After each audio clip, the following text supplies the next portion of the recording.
Praise lord. దేవాతి దేవునికి వందనాలు. ప్రభు నామమున మీ అందరికీ నా ప్రత్యేకమైన వందనాలు, శుభాలు తెలియచేస్తున్నాను.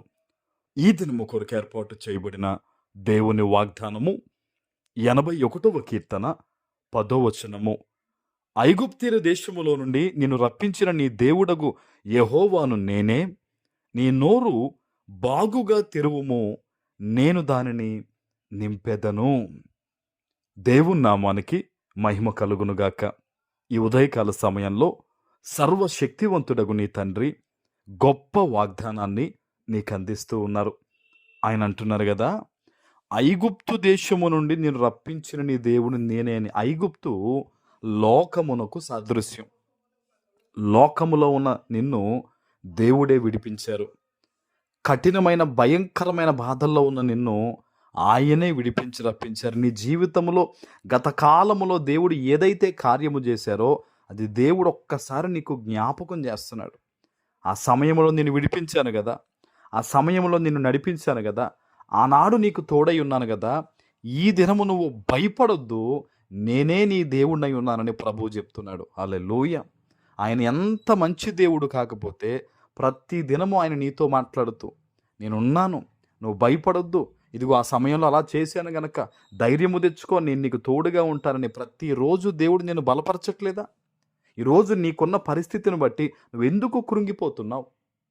ఎందుకు మనుషులను బట్టి బాధిస్తున్నావు? ఎందుకు కొన్ని విషయాలు బెదిరిపోతున్నావు? ధైర్యము కలుగుండు, ధైర్యము తెచ్చుకో. ఆయన అంటున్నాడు చూడండి, నీతో నీ నోరు బాగుగా తెరువుమో, నేను దానిని నింపెదను అంటున్నాడు. నీ ఆశను దేవుని దగ్గర పెట్టు, నీ భయాన్ని దేవుడి దగ్గర చెప్పు. ఆనాడు యాకోబు కూడా దేవుడు చెప్పిన తర్వాత బయలుదేరినప్పుడు అన్నను ఎదుర్కోవాల్సిన పరిస్థితి వస్తే దేవుడితో చెప్తున్నాడు, ప్రభువా నువ్వు ఇలా వాగ్దానం చేసావు కదా, నా అన్న గురించి నాకు భయం వేస్తుంది, వచ్చి నా భార్య పిల్లల్ని చంపేస్తాడేమో అని నాకు భయంగా ఉంది ప్రభువా అని రాత్రంతా దేవుని పాదాల వద్ద కన్నీటితో ప్రార్థన చేశారట. మీరు తర్వాత చూడండి, హోషేయ గ్రంథం 12వ అధ్యాయము 14వ వచనంలో ఉంటుంది. అక్కడ రాత్రంతా యాకోబు కన్నీటితో ప్రార్థన చేస్తే పొద్దున్న అన్నయ్య వస్తుంటే 7 సార్లు అన్నయ్యకి సాష్టాంగ నమస్కారం చేస్తే అన్నయ్య వచ్చి తమ్ముడిని పట్టుకుని మెడ మీద ముద్దు పెడితే ఇద్దరు కూడా ఏడ్చారంట. దేవుడి పరిస్థితి మార్చలేదా?